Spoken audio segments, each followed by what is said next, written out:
Bonsoir à chacun, bonsoir à chacune. On est vraiment heureux de pouvoir se retrouver ce soir pour louer, pour adorer le Roi des Rois. Et on va prendre un temps tout simplement où on va élever nos cœurs, élever nos voix, élever tout notre être vers le Seigneur. Alléluia, je me réjouis dans le nom du Seigneur et je vous invite vraiment avec moi ce soir à vous réjouir dans le nom du Seigneur.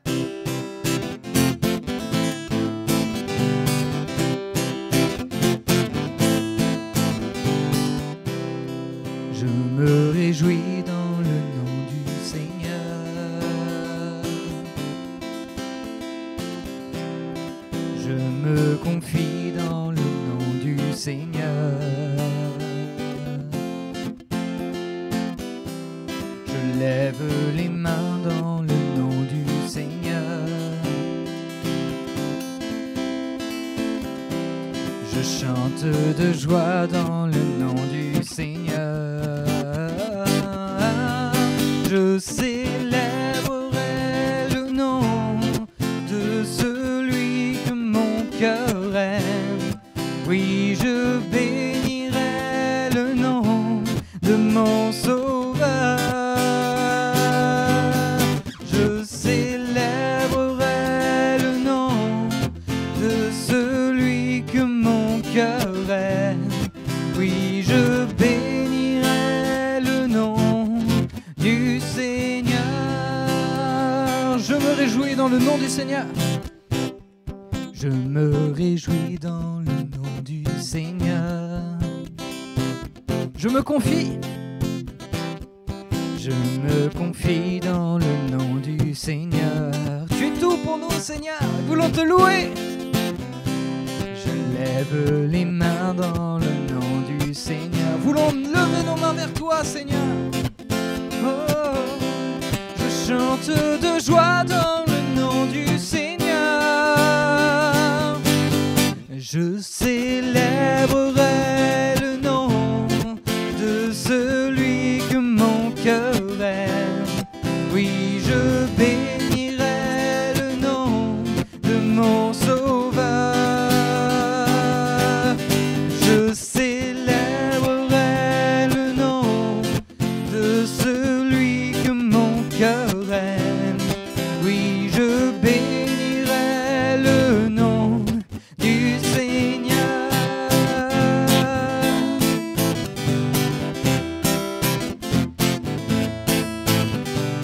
Je célébrerai le nom du Seigneur. Je célébrerai le nom du Seigneur. Je célébrerai le nom du Seigneur. Je célébrerai le nom du Seigneur.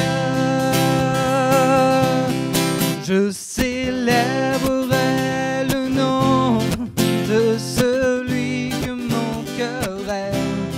Oui, je bénirai le nom de mon Sauveur. Je célébrerai le nom de celui que mon cœur aime. Oui, je bénirai le nom du Seigneur. Je célébrerai le nom de celui que mon cœur aime. Oui, je bénirai le nom de mon Sauveur. Je célébrerai le nom de celui que mon cœur aime.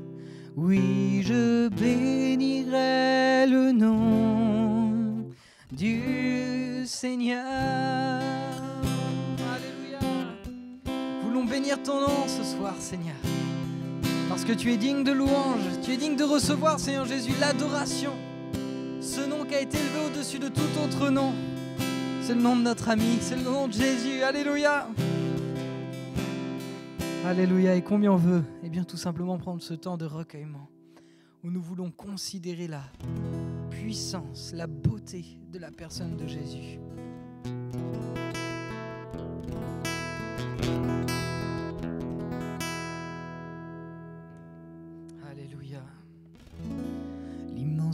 douter de ta grandeur. Me montre que je ne suis rien. Mais quand tu façonnais la terre, j'étais déjà près de ton cœur. Tu m'aimais avant que je sois. Et pour moi tu as tout donné. Et pour moi tu as tout donné. Toi seul pouvais me libérer. Toi seul pouvais me libérer. C'est pourquoi je veux t'adorer. C'est pourquoi je veux t'adorer. Toi seul est digne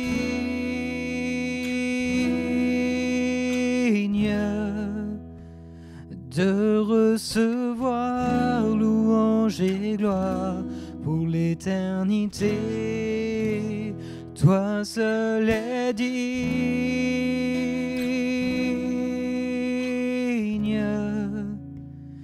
de recevoir louange et gloire pour l'éternité.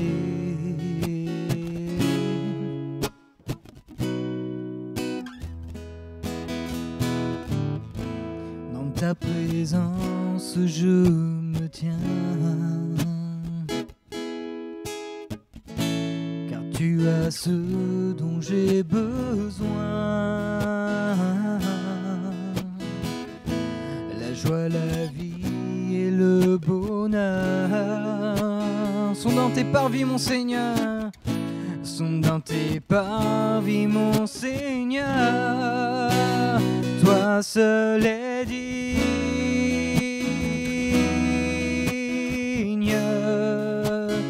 de recevoir louange et gloire pour l'éternité. Toi seul est digne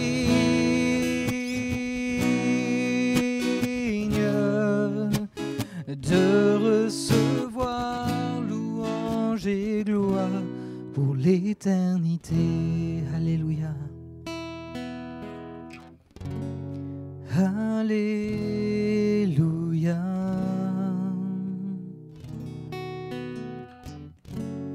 Alléluia.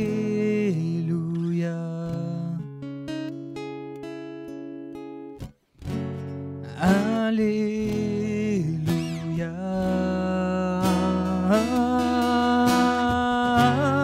Alléluia. Toi seul est digne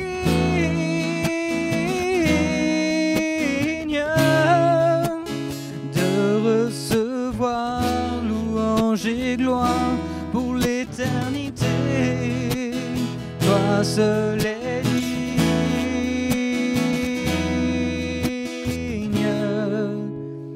de recevoir louange et gloire pour l'éternité.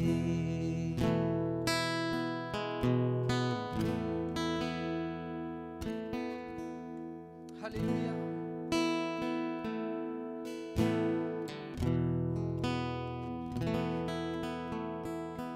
Pour te louer, Seigneur.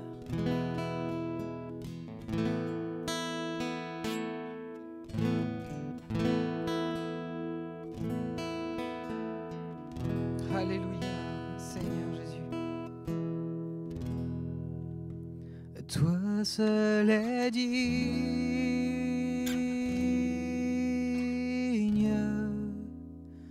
de recevoir louange et gloire pour l'éternité. Toi seul est digne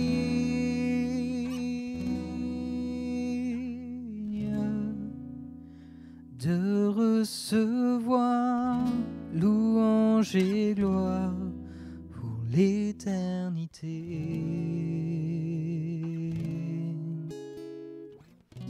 Alléluia.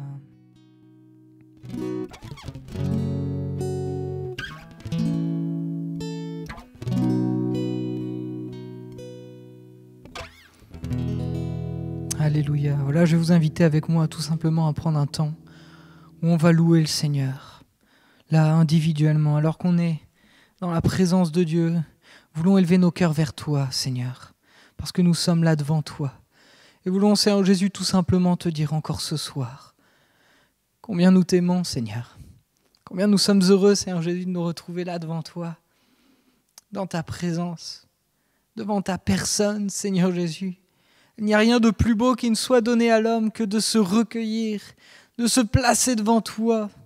Et combien, Seigneur Jésus, nous voulons encore répandre nos cœurs devant toi, répandre cet amour qu'il y a pour toi, Seigneur Jésus. Viens, Seigneur Jésus, encore, nous renouveler, nous restaurer. Viens mettre en nous cette louange fraîche. Viens mettre en nous vraiment ce cœur d'adorateur. Voulons vraiment tout simplement être ces hommes, ces femmes qui te rendent ce culte raisonnable, cette louange qui t'est agréable, qui réjouit ton cœur, Seigneur. Oh Seigneur Jésus, pour ma part, je veux te dire encore combien ce soir je t'aime et combien tu es précieux pour moi. Aussi, Seigneur Jésus, tu bénis tous ceux qui nous écoutent, tous ceux qui sont là et qui prennent part à ce temps de louange et d'adoration. Remplis leur cœur de joie, remplis leur cœur d'allégresse, Seigneur Jésus. Bénis-les, restaure-les, renouvelle-les, Seigneur Jésus. Oh, que toute la gloire te revienne en cette soirée. Croyons que tu as encore préparé quelque chose de particulier, Seigneur Jésus, pour chacun d'entre nous. Oh, que ton nom soit loué, Jésus. Merci pour ta présence. Merci parce qu'encore tu parles aujourd'hui, Seigneur Jésus. Tu vas répondre encore, je le crois, à nombre de nos questions. Et tu vas encore nous encourager. Tu vas nous exhorter, Seigneur Jésus. Tu fais tellement pour nous. Aussi reçois, Seigneur Jésus, de nous le peu qu'on peut te donner. Tout simplement ce temps de louange, d'adoration. Un esprit peut-être, c'est vrai, que nous voulons bien disposer envers toi pour que tu puisses te servir de nous. Oh, que ton nom soit loué, Seigneur. Merci. Merci. Alléluia. Seigneur Jésus, merci pour ta présence. Merci pour ta fidélité. Merci pour la croix. Merci pour Golgotha. Merci Jésus. Merci pour ton sang versé qui a, purifié mes péchés. Oh, que ton nom soit loué. Alléluia, Seigneur. Amen. Que le nom du Seigneur soit béni. Voilà, on va maintenant, laisser toute la place à la parole de Dieu. Alléluia, me revoilà.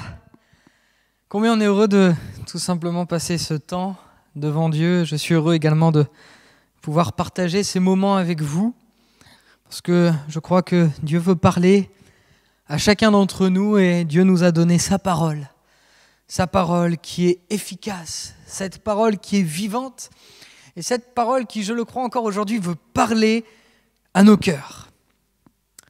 Nous avons vu il y a de cela 2 semaines différents types de géants face auxquels se sont retrouvés les Hébreux. Des géants face auxquels nous pouvons nous-mêmes nous retrouver. Et ce soir, nous allons prendre le temps de parler d'un géant qui est bien connu, le géant Goliath.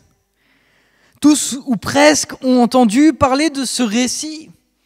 Même parmi, les personnes qui ne suivent pas forcément Dieu, on a tous entendu parler de David et Goliath. Et beaucoup d'hommes et de femmes s'identifient à ce récit, s'identifient à cette histoire en parlant justement de leur Goliath, de différents géants face auxquels ils sont dans leur vie. Et j'aimerais prendre le temps justement ce soir avec vous d'identifier ce fameux géant qu'est Goliath. Parce que je crois que pour détruire le géant face auquel nous sommes, nous devons le connaître.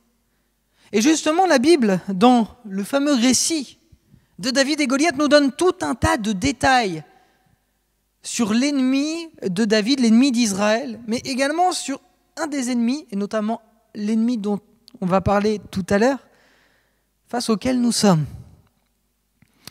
Alors avant d'aller plus loin ensemble, nous allons prendre le temps tout simplement de lire dans 1 Samuel chapitre 17, versets 1 à 11, et après on lira un petit peu plus loin, le fameux récit de David face à Goliath. 1 Samuel chapitre 17, versets 1 à 11, Et ensuite, nous lirons aussi dans 1 Samuel, dans d'autres versets, pour que nous puissions lire ensemble le récit à peu près complet de David face à Goliath. Donc il est écrit ceci: les Philistins réunirent leurs armées pour faire la guerre, et ils se rassemblèrent à Soko, qui appartient à Juda. Ils campèrent entre Soko et Azeka, à Éphès d'Ami. Verset 2, Saül et les hommes d'Israël se rassemblèrent aussi. Ils campèrent dans la vallée des Térébintes. Ils se mirent en ordre de bataille contre les Philistins. Les Philistins étaient vers la montagne d'un côté, et Israël était vers la montagne de l'autre côté. La vallée les séparait. Un homme sortit alors du camp des Philistins et s'avança entre les deux armées. Il se nommait Goliath. Il était de Gath, et il avait une taille de 6 coudées et 1 empan. Sur sa tête était un casque d'airain, et il portait une cuirasse à écailles du poids de 5000 cycles d'airain. Il avait aux jambes une armure d'airain et un javelot d'airain entre les épaules. Le bois de sa lance était comme une ensouple de tisserand, et la lance pesait 600 cycles de fer. Celui qui portait son bouclier marchait devant lui. Le Philistin s'arrêta et, s'adressant aux troupes d'Israël rangées en bataille, il leur cria : « Pourquoi sortez-vous pour vous ranger en bataille ? Ne suis-je pas le Philistin et n'êtes-vous pas les esclaves de Saül ? Choisissez un homme qui descende contre moi. S'il peut me battre et qu'il me tue, nous vous serons assujettis, mais si je l'emporte sur lui et que je le tue, vous nous serez assujettis et vous nous servirez. » Le Philistin dit encore : « Je jette en ce jour un défi à l'armée d'Israël.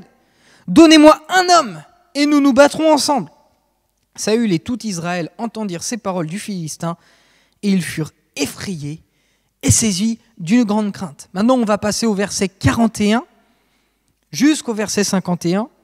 On va squeezer une partie, mais en même temps, on va retenir vraiment ce qui va nous intéresser pour ce soir. Verset 41, le Philistin s'approcha peu à peu de David, et l'homme qui portait son bouclier marchait devant lui. Le Philistin regarda, et lorsqu'il aperçut David, il le méprisa, ne voyant en lui qu'un enfant blond et d'une belle figure.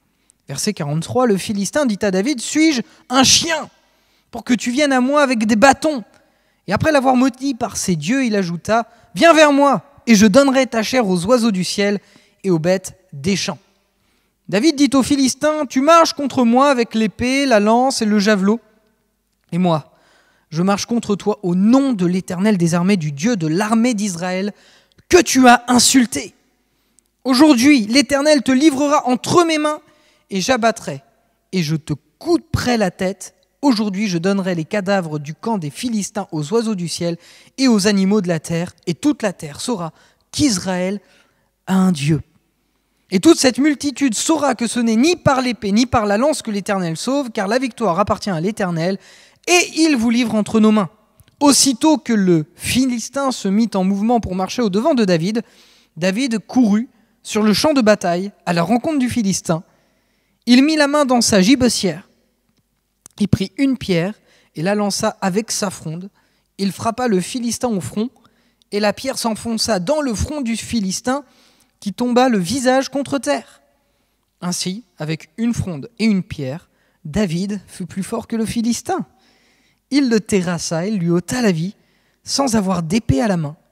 Il courut, il s'arrêta près du Philistin, se saisit de son épée qu'il tira du fourreau, le tua et lui coupa la tête. Les Philistins, voyant que leur héros était mort, prirent la fuite.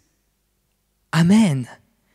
Voilà une lecture très intéressante qui est pleine finalement d'exhortations, qui nous donne envie, je le crois, d'être comme David face à ce géant Goliath. Mais nous qui avons du recul, et nous qui avons la Bible entière, on va rentrer maintenant dans le vif du sujet, et on va prendre le temps d'identifier Goliath, l'ennemi de David, l'ennemi du peuple d'Israël. Et nous verrons un peu plus loin aussi l'ennemi de Dieu. Premièrement, son nom, Goliath, signifie éclatant, splendeur.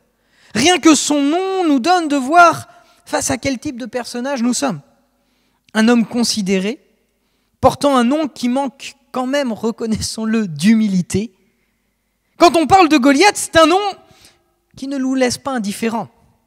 Même aujourd'hui, même si presque 3000 ans nous séparent de ce récit, quand on parle de Goliath, ça éveille quelque chose en nous.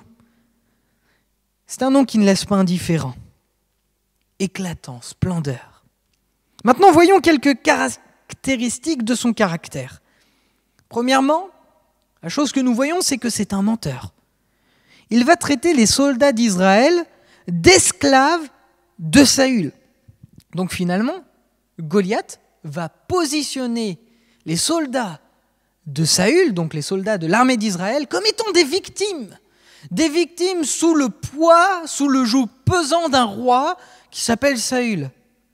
Là, on rentre déjà dans une certaine stratégie de manipulation. Et vous allez voir qu'on va voir ça tout au long de ce personnage. Ce que nous apercevons également dans son caractère, dans sa personnalité, c'est que c'est quelqu'un de rusé. Il se connaît, il connaît sa force, il sait que peu de gens physiquement peuvent faire face à lui. Aussi, le choix des Philistins et le choix de Goliath est de proposer un combat singulier. Et le combat singulier est quelque chose de très très rare à l'époque, mais de très rusé parce que la victoire, parce que c'est Goliath, leur est presque assurée. Une belle stratégie, hein ? Ensuite, nous voyons également que cet homme a un orgueil démesuré, une arrogance et une prétention sans limite. Il se croit invincible. Personne ne peut faire face à lui. S'il le pourrait, il se prendrait même pour Dieu. Il est en train d'humilier le peuple d'Israël. Donc, dans son caractère, c'est quelqu'un qui humilie les autres, qui n'a aucun respect pour ceux qui l'entourent. Maintenant, parlons de son aspect. On a vu son nom, on a vu son caractère, maintenant parlons de son aspect. Premièrement, il est terrifiant. 6 coudées, 1 en pan, ou 6 coudées et demi, soit environ 3 mètres. En fait, ça dépend de la coudée. Si on prend la coudée ancienne ou une coudée un peu plus récente. Si on prend la coudée ancienne, il faudrait à peu près 3,50 m. Si on prendrait la coudée un peu plus traditionnelle, ça serait aux environs de 3 mètres. Mais imaginez, c'est un géant. Son aspect est terrifiant. Il est puissant. Il est impressionnant. Un casque de bronze, une armure qui pèse environ 60 kg, 5000 cycles, 60 kg. Un javelot dont la pointe fait à elle seule 7 kg. Ses jambes étaient aussi protégées par des plaques de bronze. Vous imaginez un petit peu le personnage. Le but est qu'à la vue de Goliath, personne n'ose l'affronter, mais que tous aient peur. Il sème la crainte et la terreur. Voilà l'aspect de ce fameux homme Goliath. Il sème la crainte et la terreur. Il y a donc derrière cet homme toute une stratégie de manipulation. Puis une dernière particularité de Goliath que j'ai classée à part, mais que va nous renseigner David, il n'est pas encore roi, eh bien c'est qu'il va insulter Dieu. Donc il est ennemi de David, il est ennemi d'Israël, et là il devient ennemi de Dieu. Il insulte Dieu. Barap en hébreu. Défier, se moquer, tourner en dérision. Goliath n'est pas seulement un géant de Gath, mais il est un défi pour le Dieu d'Israël. L'honneur de Dieu est en jeu. Le défi de Goliath est de tourner même Dieu en ridicule. Ça va être précisément ce qui va provoquer chez David le fait de se lever et de combattre contre Goliath. C'est parce qu'il a manqué de respect envers Dieu. Maintenant que nous avons précisément identifié Goliath et que nous voulons lire la Bible, c'est-à-dire l'Ancien Testament à la lumière du Nouveau Testament, parce que les deux sont indissociables, eh bien Goliath dans le Nouveau Testament me fait penser précisément à une personne. Il me fait penser à Satan. Et si notre Goliath dans notre société d'aujourd'hui, c'était le diable ? Regardez bien toutes les similitudes entre les deux personnages. Goliath, cet homme éclatant, splendide. Le diable, anciennement Lucifer, porteur de lumière. Goliath va être un menteur. Et la Bible nous dit que le diable est le père du mensonge. 1 Pierre, chapitre 5, verset 8. Goliath va mettre en avant le fait que les soldats de Saül sont des victimes. Et le diable va souvent faire ça avec nous. Il va nous positionner toujours en tant que victime. Parce que le fait qu'on soit victime, ça va produire un fruit. Et le fait d'être victime, si on va jusqu'au bout de notre raisonnement, on va se plaindre. On va toujours dire que ce n'est pas de notre faute, etc., etc. Et le but du diable est de nous détruire. En nous positionnant aussi comme des victimes. Regarde, ton Dieu ne prend pas soin de toi. Il ne t'aime pas, tu es toujours malade, etc. Vous savez, ces espèces de petites pensées, c'est un petit peu là le rôle qu'a eu Goliath auprès des soldats d'Israël. Vous êtes des esclaves de Saül. Et toi, en tant qu'enfant de Dieu, tu es esclave de Dieu. Eh oui, il fonctionne un peu comme ça. Goliath va être rusé. Et le diable aussi est rusé. Il use de ruse, de stratégie pour nous avoir un petit peu comme ce Goliath. Goliath veut écraser Israël. La Bible dit que le diable est venu pour dérober, égorger et détruire. Jean chapitre 10, verset 10. Voyez toutes ces similitudes. Goliath est impressionnant. Et combien le diable veut nous intimider. Toute une stratégie de manipulation. Goliath insulte Dieu. Et le diable est Dieu. Et nous pourrions prendre encore d'autres aspects pour parler avec justesse de la représentation de Goliath pour nous aujourd'hui. Mais ce qui est merveilleux dans cette histoire, c'est qu'un homme va se lever et il va détruire Goliath, David. Et ce qui est merveilleux pour nous aujourd'hui, 2000 ans après que Jésus soit venu dans ce monde, c'est que justement il y a de cela 2000 ans, Jésus s'est levé. Et la Bible dit ceci, il a dépouillé les dominations, les autorités, il les a livrées publiquement en spectacle, en triomphant d'elles par la croix. Alléluia, Colossiens chapitre 2, verset 15. Jésus a détruit Goliath. Jésus a détruit la puissance de l'ennemi, il a détruit la puissance de Satan. Alléluia, gloire à Dieu. Ce fameux géant dont nous parle l'Ancien Testament, Goliath, est ni plus ni moins la représentation symbolique du diable, qui veut t'humilier, qui veut te décourager, qui veut t'impressionner. Alors vous pourriez me poser cette question, mais comment voir le diable à l'œuvre dans ma vie ? Comment l'identifier ? Alors, je crois en effet que pour certaines situations, il faut user de discernement, parce qu'on ne va pas toujours discerner que c'est le diable qui est derrière telle ou telle situation. Mais il peut être à l'origine, par exemple, de la maladie, peut-être à l'origine d'oppression, de crainte, de peur. Il peut être à l'origine même de la dépression. En réalité, le diable peut se cacher derrière certaines situations, circonstances graves de nos vies. C'est lui qui peut nous tenir par des addictions, par des mauvaises pensées. C'est lui qui peut tenir et qui le tient, je le crois malheureusement, nos familles inconverties. Peut-être que tu es concerné par cela. Et tu es en proie aux attaques du diable. J'aimerais même vous dire, peut-être, mais en fait, ça paraît logique. Ça paraît logique parce que nous sommes enfants de Dieu. À partir du moment où nous sommes enfants de Dieu, nous avons un ennemi, c'est le diable. Et nous sommes victimes des attaques du diable.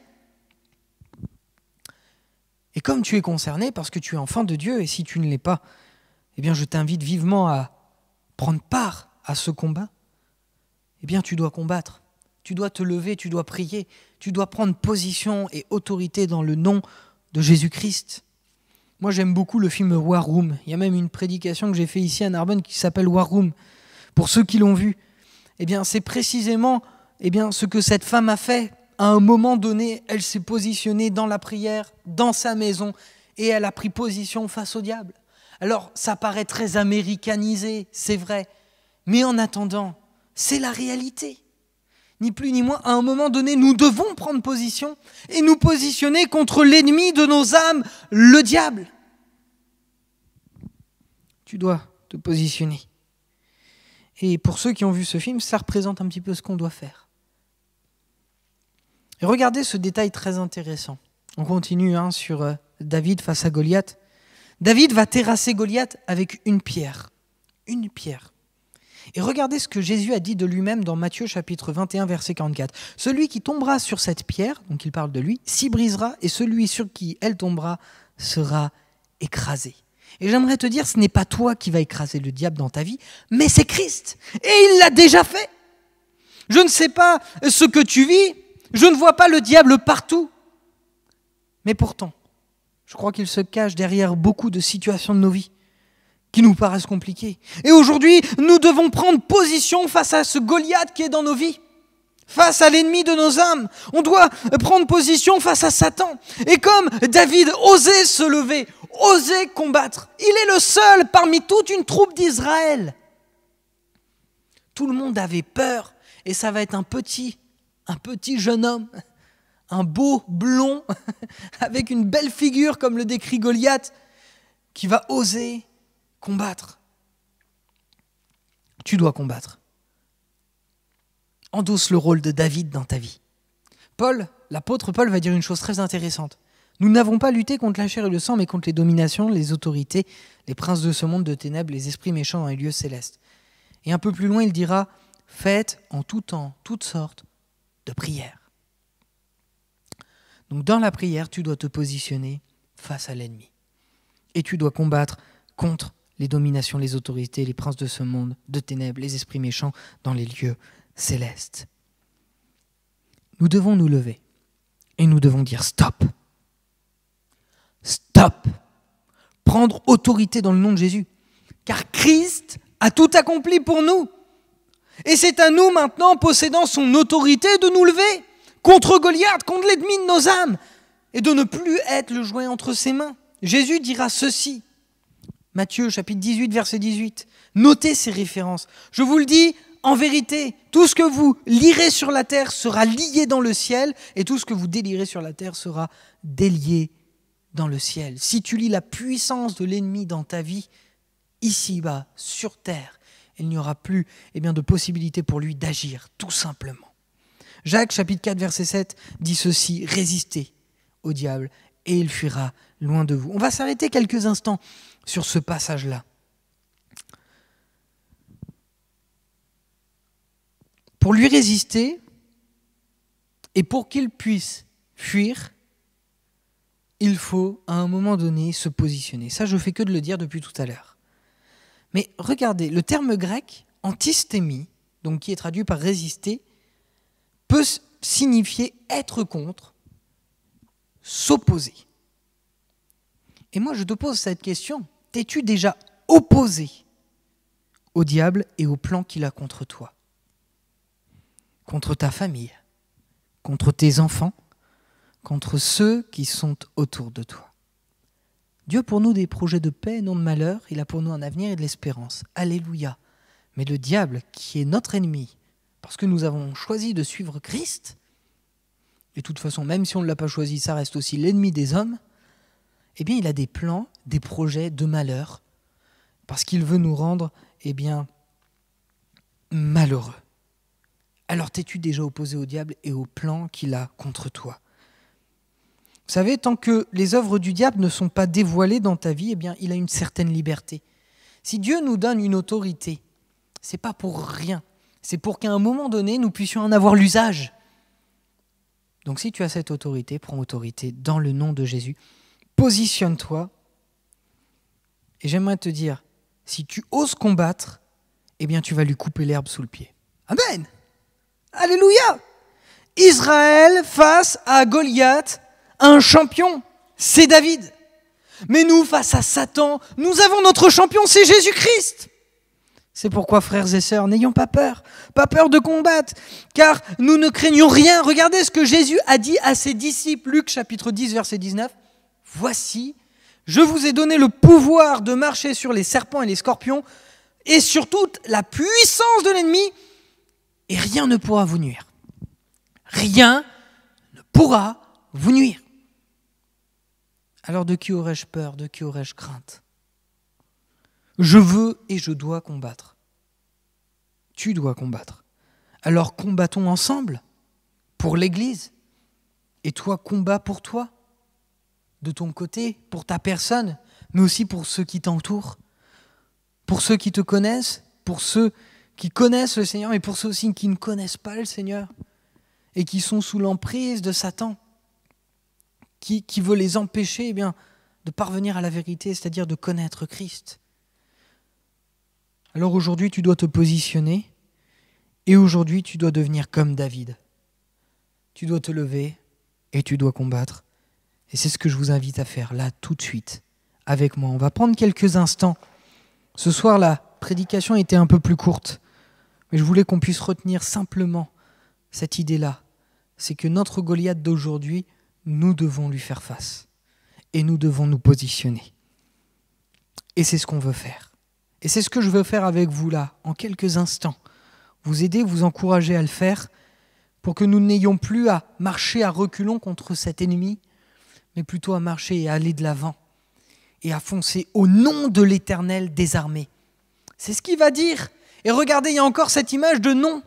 Il y va au nom de l'Éternel, David. Et nous y allons au nom de Jésus-Christ. Alléluia! Et nous voulons prendre autorité. Aujourd'hui, tu subis des choses certainement parce que tu es sous l'emprise du diable. Parce qu'il est là en train de t'oppresser. Et parce qu'il s'est caché, dissimulé. Toi, tu crois que c'est la maladie, tu crois que c'est telle chose, tu crois que c'est telle chose, telle chose, telle chose. Et en fait, le diable se dissimule derrière ces choses-là dans ta vie. Et toi, tu as été comme une espèce de marionnette et tu n'as pas été capable de discerner qu'en réalité, il y avait l'ennemi qui était derrière. À un moment donné, tu dois te positionner, tu dois prier et tu dois prendre autorité. Alors, je ne dis pas que Dieu ne vous protège pas, parce que je suis convaincu que Dieu vous protège. Mais je crois une chose, c'est que si Dieu nous a donné son autorité, c'est pour que nous en ayons l'usage. Et à un moment donné, c'est pour que la puissance de l'ennemi soit complètement anéantie. Alléluia. Seigneur Jésus, merci pour ta parole. Merci parce que tu es notre champion. Merci Seigneur Jésus parce que c'est toi qui as vaincu l'ennemi à la croix de Golgotha. Tu l'as dépouillé, tu l'as livré publiquement en spectacle. Et finalement, Seigneur Jésus, toi-même, tu nous as donné, tu nous as montré le modèle. Comme le dira l'apôtre Paul, nous n'avons pas lutté contre la chair et le sang, contre toutes ces choses qui sont autour de nous, contre peut-être ce collègue de travail qui m'en veut, peut-être contre cette personne de ma famille qui m'en veut et qui me fait du mal, mais tout simplement parce qu'ils ne t'appartiennent pas. Ils sont un jouet entre les mains du diable. Nous voulons prendre autorité et nous voulons tout simplement nous positionner et prier pour eux. Et prier contre les autorités, contre les dominations, tout simplement contre l'autorité que le diable peut exercer sur la vie de ceux et de celles qui sont autour de nous. Nous voulons véritablement identifier qui est l'ennemi et ne pas nous tromper de combat, tout simplement. Aussi, Seigneur Jésus, viens nous aider. Voulons, Seigneur Jésus, comme le dit ta parole, lier la puissance de l'ennemi sur ma maison, sur ma famille, sur mes frères, sur mes sœurs, sur mes amis, sur peut-être mes voisins. Voulons lier la puissance de l'ennemi dans le nom de Jésus. Et nous voulons proclamer que Jésus-Christ est roi, que Jésus-Christ est vainqueur. Voulons lier la puissance de l'ennemi sur l'Église. Et nous voulons proclamer que Jésus-Christ est vainqueur sur la puissance de l'ennemi. Au nom de Jésus. Alléluia. Seigneur, tu bénis ton Église. Seigneur, tu bénis mes frères, tu bénis mes sœurs. Et moi-même, je veux prendre part à ce combat pour eux. Que tu puisses, Seigneur Jésus, délier toutes ces puissances ténébreuses qui en veulent à leur vie. Au nom de Jésus-Christ, tu bénis mes frères, tu bénis mes sœurs qui sont sous l'oppression spirituelle. Tu les bénis, Seigneur, et tu les délivres de l'oppression. Au nom de Jésus-Christ, notre Seigneur et notre Sauveur bien-aimé. Amen. Alléluia. C'est quelque chose que nous devons faire. Et c'est quelque chose, mon frère, ma sœur, que tu dois faire. Tu dois prendre autorité. Tu dois te positionner. Je le répète, je le dis plusieurs fois. Mais il y a des fois, il faut le répéter pour que ça entre. Et j'aimerais vous dire, faites-le. Vous allez voir du changement dans votre vie. N'hésitez pas à le faire. Ça peut paraître un peu, peut-être extra-spirituel, trop. Mais moi, je n'invente rien. C'est juste la Bible qui le dit. Et je vous ai cité des versets qui le disent. Parce que justement, je ne m'appuie pas sur ce que j'ai envie de vous dire, mais sur ce que la Bible dit. Alors, je vous encourage tout simplement, frères et sœurs, à prendre part à ce combat. À prendre part à ce combat. et vous serez vainqueurs dans le nom de Jésus. Que Dieu vous bénisse. Je vous souhaite de passer une bonne soirée. Et peut-être après, dès que cette vidéo sera terminée dans quelques instants, eh bien prenez du temps pour vous positionner vous-même face à cet ennemi. Et même faites-le régulièrement. Faites-le pas une fois de temps en temps parce que voilà, c'est la prédication, parce qu'il y a voilà, ce temps de prière également qui est partagé. Mais faites-le régulièrement. C'est personnellement quelque chose que je fais régulièrement. Parce que, eh bien, je ne veux pas être un pantin entre les mains du diable, mais je veux vraiment être éclairé, tout simplement. Éclairé de la vision de l'Esprit de Dieu, et qu'il n'y ait rien qui vienne embuer eh bien, cette clairvoyance que Dieu peut me donner face aux différentes situations de ma vie. Alors que Dieu nous aide, et Dieu nous aide à prendre part à ce combat, et nous verrons, je le crois, de grandes choses. Alléluia, on veut vivre ce réveil, on veut vivre de grandes choses. Eh bien, plaçons-nous et positionnons-nous. Nous sommes appelés à être des guerriers. L'Ancien Testament est l'image de ce que nous sommes appelés à être aujourd'hui spirituellement. Nous voulons être ces guerriers comme David et nous voulons combattre le bon combat, comme le dira l'apôtre Paul. Que Dieu vous bénisse et je vous dis eh bien, à vendredi, car on va se retrouver eh bien, pour un autre partage. Dieu vous bénisse.